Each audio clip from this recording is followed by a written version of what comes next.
গোপালগঞ্জে নির্বাচন পরবর্তী সহিংসতায় হতাহতের ঘটনায় জড়িতদের গ্রেফতারে তথ্য প্রযুক্তির সহায়তা নিচ্ছে পুলিশ।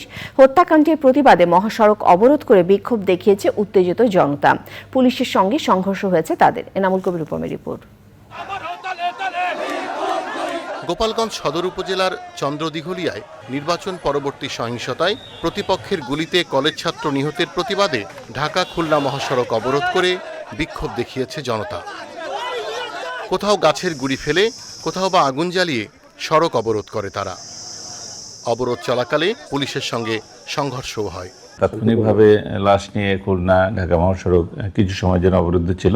তাদের বিক্ষুব্ধ জনতা ছিল। পরে আমরা বুঝিয়ে তাদেরকে বিচারের আশ্বাস দিয়ে তাদেরকে নিবৃত্ত করতে সমর্থ হয়েছে।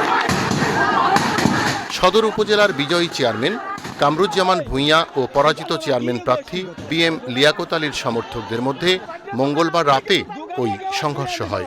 সে সময় গুলিবিদ্ধ হয়ে কলেজ ছাত্র আশিকুর রহমান ভূঁইয়া মারা যান। হত্যাকারীদের চিহ্নিত করা গেছে বলছে পুলিশ। তথ্য প্রযুক্তির সহায়তার যে কাজগুলো সেগুলো অলরেডি চলমান আছে। শর্ট টাইমে কিছুটা ক্লু পেয়েও যাব।